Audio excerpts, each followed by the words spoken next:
Welcome to the Stray Pointers podcast, where seemingly ordinary people join us for extraordinary discussions.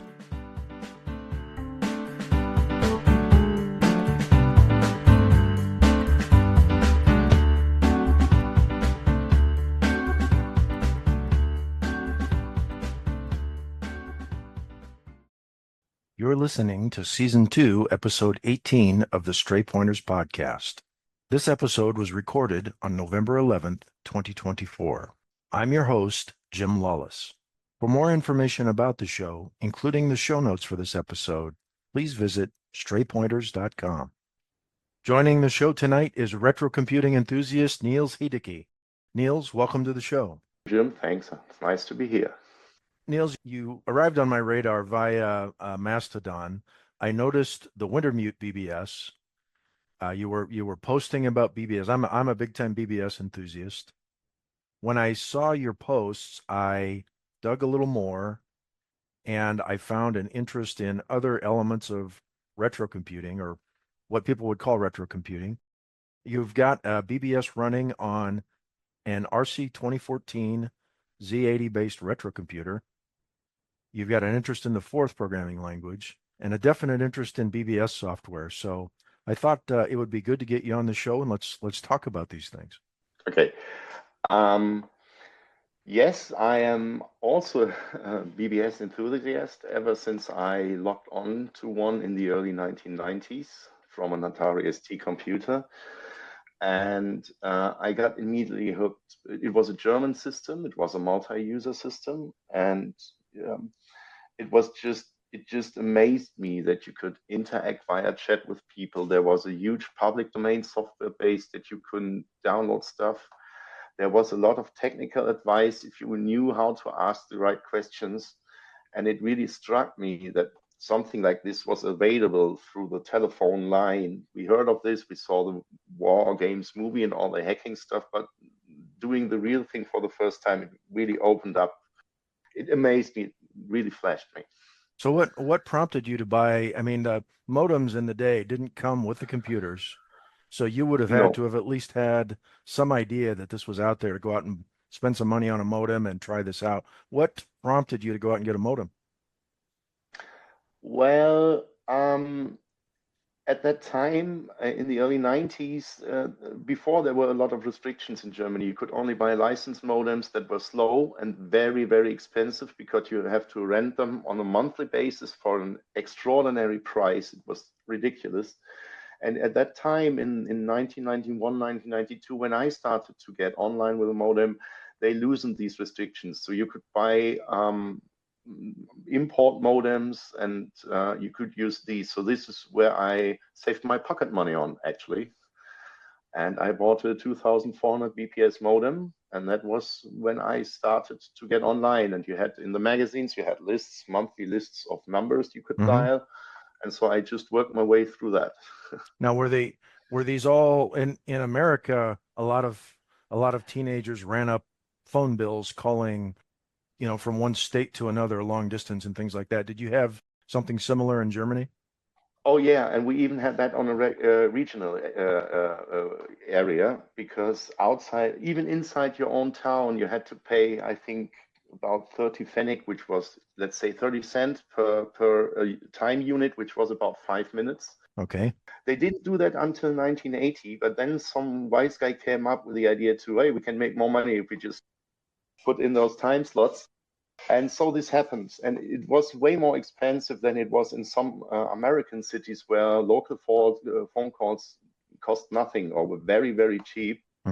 So most of us, and this was when you were a teenager, this is also a problem because you go online at night when your parents want you to go to bed. So this is what happened. Yes, we had this as well.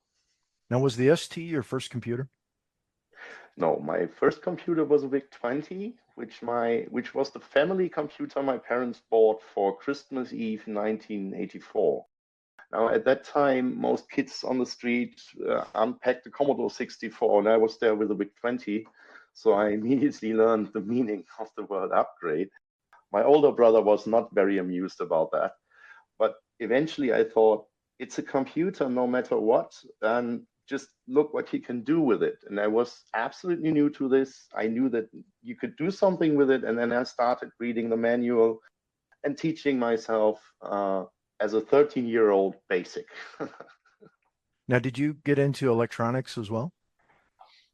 Well, later in my life, when I was 19, 20, I visited something that you could describe as technical college for the lack of better explanation.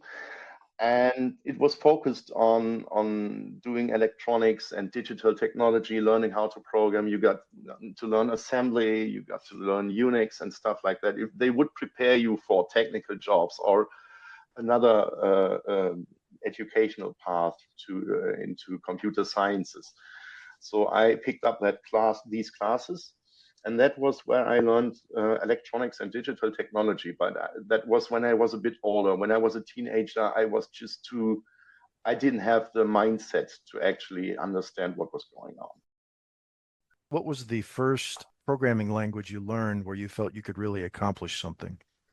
That was BASIC indeed, because well, they used it to teach students back in the 60s. I think that was one of the reasons they actually designed that language, and that fell on very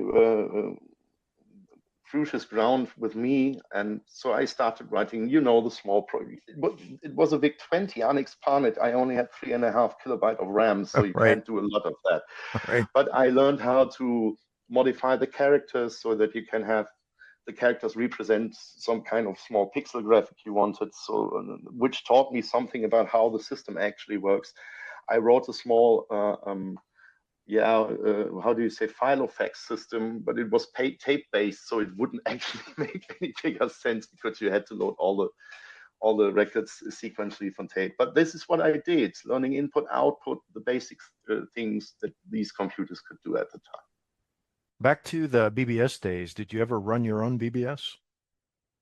Yes, in the middle of the 1990s, when I had my first own apartment, I ran a small box in the evening hours, but this was only known to my family and a bunch of friends, and there was only little activity going on. I did this because I had the software, which was Synchronet, which is still alive today. And this was for me just to tinker and also to learn how does it function, what do you have to keep in mind, how do you set up the serial and all the stuff that was important about that time. And so this is what I did, but I never had a big system with lots of callers or something. What caused you to start up the Wintermute BBS, which is now a Telnet SSH BBS that you can remotely connect to from the internet? Exactly, it's running Synchronet. No, oh God, no, it's running MBSE. It used to run Synchronet for a long time, but now it's MBSE, which was once written by a Dutch person. I started this out of nostalgia, to be honest.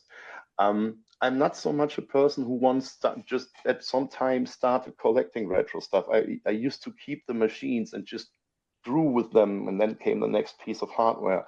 And at some time in 2004, I had this nostalgia for BBSing, and I tested various of the software packages that survived, like Maximus, which is still available in source code form but won't compile due to many technical changes. And Synchronet, I knew that it was open source at that time, and I knew that from the 90s. So I just picked it, and I didn't have any concept and didn't have any expectations. I just started doing it and to modify it slightly, and then things just took off a little from there. Yeah, I wanted to mention, I don't know if you've listened or not, but I had interviewed Rob Swindell, the author of Synchronet, on this show. Did you happen to catch that episode?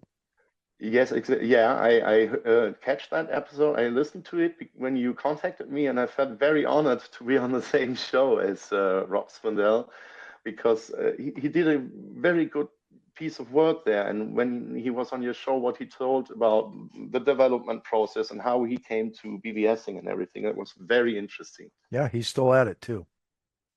Okay, so the Wintermute BBS that you have now is I see that you're running a number of things like FidoNet nodes. You can get the different FidoNet feeds. What prompted you in the age of the internet to connect up to FidoNet? When I started Wintermute BBS in 2004, a guy called Vitus contacted me. He's living in the next town, and he also set up a BBS system, which is the Black Ice BBS. And we got in touch, and we were exchanging ideas and talking about our motivation, which was more or less this. He had a bigger system running in the 90s, which he at some point shut down, and he just wanted to get back to that. And so we exchanged ideas, and yeah, that's how he told me he got in contact with some of the FidoNet people who once ran FidoNet for the German region, and he's trying to revive this, which he successfully did. He got into touch with a lot of people. He found a few people, younger people, new people to pick up this. And over the process, he asked me, now, do you want to join FidoNet? Because I can give you an AKA FidoNet address, and like, I can tell you how to set your system up. And so we did this. And this was the beginning of my FidoNet knowing. You run an additional BBS. You run one on an RC2014, and I called it a Z-80 Retrocomputer. So it's a modern kit, I believe, that functions like late 70s, early 80s Z-80 based computer system. Can you tell us a little bit about your RC2014, what prompted you to get one, put it together, and then what prompted you to put it on the internet? Yeah, of course. Somewhere in 2008, 2009, I discovered a website by a guy called Grant Sale. I hope I spelled his name correctly. And he used to create simple Z-80 computers on a breadboard without soldering, just jumper wires and everything. And I was fascinated by that. I knew that it would be tricky to do the same thing because you really have to know what you're doing. And my school years with Z-80 assembly were just about 30 years away. But I was very impressed by that. And I thought maybe that's something I should try. And I was looking for some solution. There are many other kits that you can buy that come up with a Z-80 computer that will eventually run CPM and stuff. But I fell for the RC2014. This was before Brexit, so acquiring the kits from Great Britain was very easy when you were in Germany. There was no hassle as it is today. You have to pay the additional taxes and stuff. However, I immediately fell for this. So I was fascinated by that kit that Spencer Owen built, and it was like reliving my my teenage computer years. This time I had to solder everything, and if it didn't work, I could contact Spencer, who would help me out very kindly. And once I got the machine finished, which was just 32K of RAM, and Microsoft basically was the lowest kind of the minimum setup you could build. I felt like Bill Gates and Wozniak in one person. You are really proud of what you have accomplished, even if it's just through hole soldering, and you feel related to that system. It's not something you put on the shelf. Hey, look, I have done this, and then it collects dust. I eventually picked up my old assembly skills, refreshed them, and then I realized, oh, there is more to buy for this. There are expansion modules that will make up a complete CPM system. And once I had that running, I thought like, no, if you have a CPM system, there were bulletin board systems for that operating system. How did they do that? And so I just, step by step, I just worked my way into this topic, discovering software that was about 35 years old when I found it, slightly abandoned.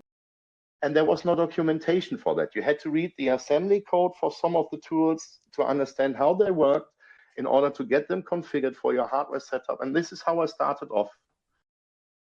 Getting it on the internet. I did a show with Tom Cherryholmes, who has a piece of hardware for a network called FujiNet, and you had told me in email that his designs were kind of the basis for the device that you used to get the RC2014 on the internet. Is that correct?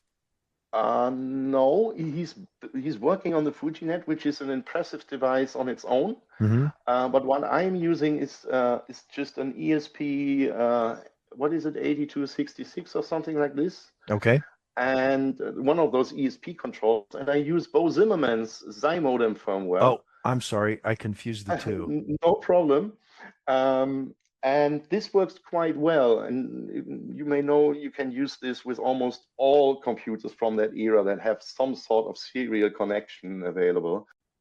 And this is what I use for connecting to the internet, but that's just the hardware side. And you have, of course, a serial interface, which is a classic Zlog SiO2 chip. So that is talking to that Wi-Fi modem with the Xi modem firmware. But you also have to have the software, and there are two pieces that come into play here, and that is the actual BBS software, where I'm going to talk about that a little later. And then there's a piece of software which is called Buy.com. That's the actual name. It's actually called Buy 520 because it's version 5.20. Mm-hmm. That was released in 1987. And this piece of software on CP/M takes care of answering the incoming call at that time from a real modem, but this time you use the Wi-Fi modem. And it will then redirect our input and output to the BBS software, which will also start once the connection is established. So this is kind of a call manager, if you want, a very, very simplistic version of what you may know as Jetty on Unix systems, in a sense. What BBS software do you run on this system? Yeah, this was interesting. I started out with the software I discovered on the software archive of the BBS documentary website. You know, it was called MBBS, and it was very advanced feature-wise, but it didn't come with its source code. I used this; it used to work very well, but I was missing a few features. And then I discovered that there was also a bulletin board software initially written in BASIC, which was called RBBS. And then at some point, they redesigned it for CP/M and used BDS-C as a language. And I found these sources. Now, these sources were quite outdated because they wouldn't compile with the BDS-C version you can now get for CP/M that is still archived on the web. So I had to do some fixing to make it compile with the more recent compiler, if you can say so, to a tool that is 30 years old. And in the process, I discovered several bugs that were also mentioned in the documentation, tried to iron them out, work around them, adding some support for special RC2014 hardware, such as 7-digit LED display and stuff like that, and configuring CTC, so RTC, so I have a real-time real-time clock that I can use and stuff like that. Oh, sure. Again, this was step by step, you know. First making it compilable, then spotting the bugs that were there, trying to get them fixed or work around them, and then expanding the code base to use the neat hardware that you can get for that system. Do you get a lot of callers on the two BBSs? Well, Wintermute BBS occasionally sees a few people coming in. Interestingly, they seem to be, I don't do spying on my people, but from what I can get, they seem to write on the Portuguese or Brazilian echoes. So whoever does this seems to have relatives there or whatever. And RCBox is getting a lot of people who pass just by. They are fascinated by what they find, especially when they find on the web some home. I guess I'm on the Telnet BBS guide, and there's a photo of the system, so you see the actual hardware, and they leave a few nice lines like, "Whoa, this is still working. It's amazing, and thanks for keeping it running." But I don't have much regulars, very one or two. Can we switch gears here a little bit and talk about your interest in the fourth programming language? Very much. I like okay. it, yeah. How did you first encounter Forth? That was also in the late 1980s.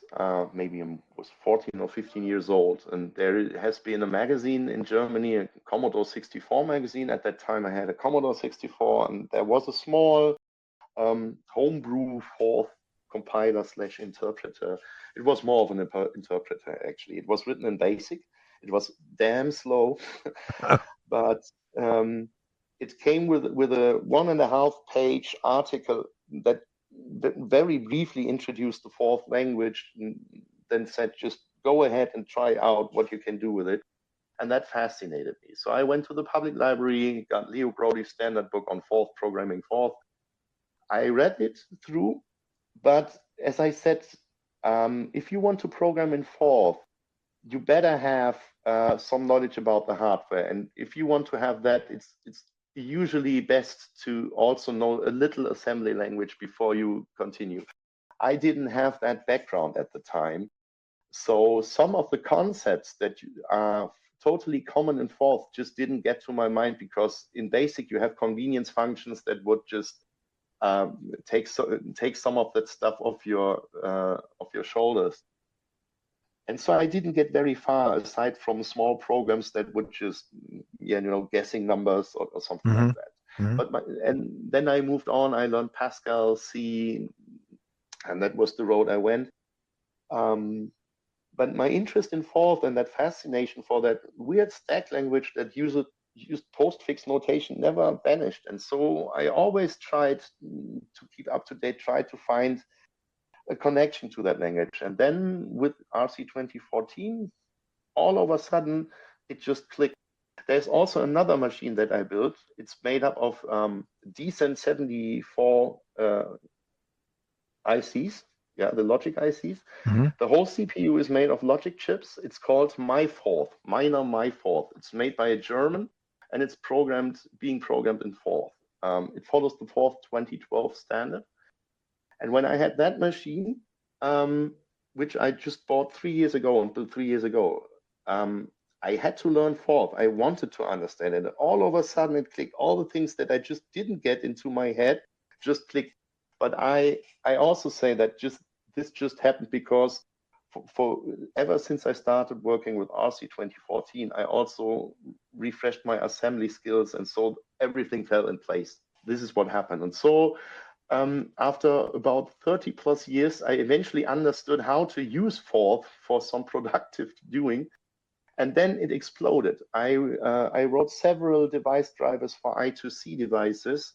One of the drivers, which is a driver for a serial UART, has been adapted by the minor My4th designer to be used in a firmware update for another piece of hardware that he's doing. Very good. And I felt very proud, because I was a newbie on that language, still am.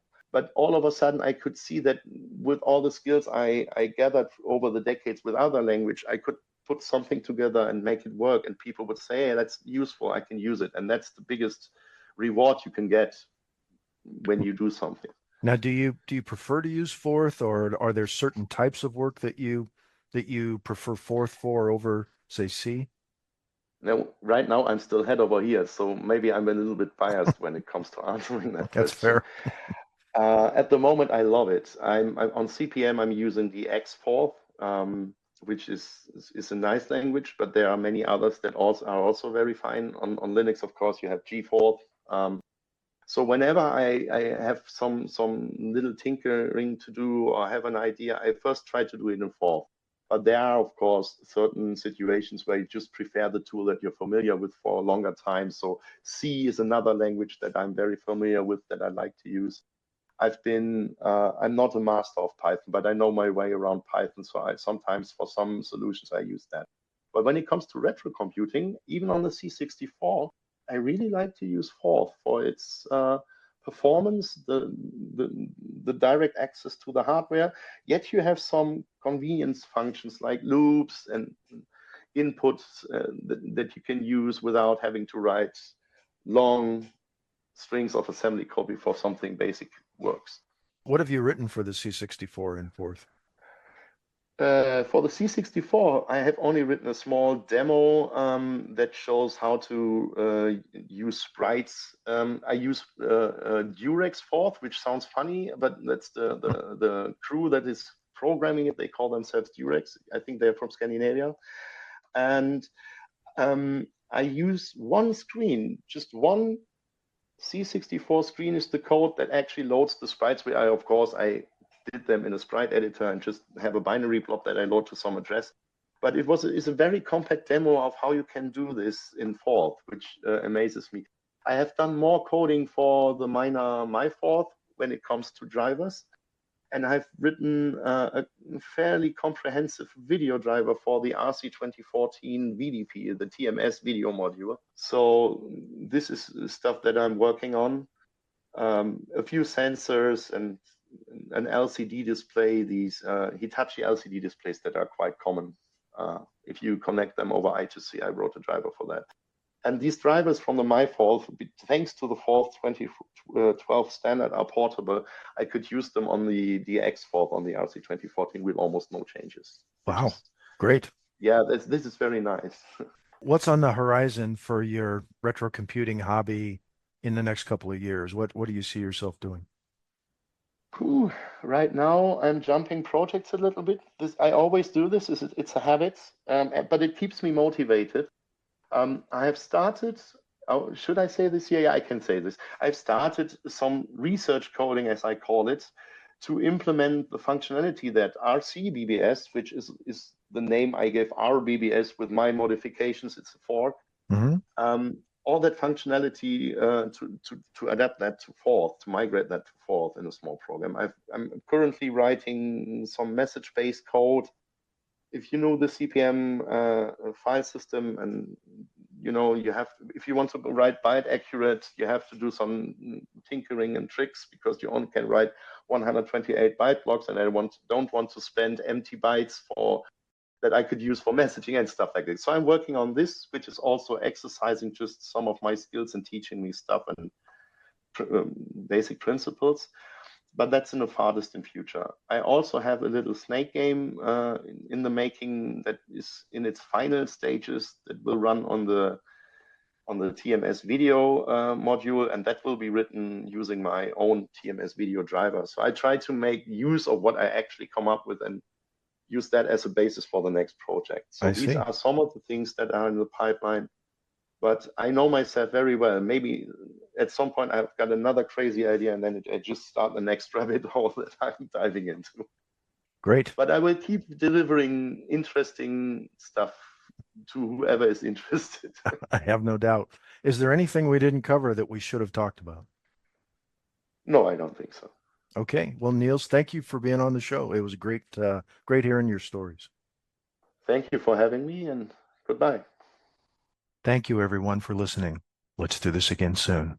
Take care.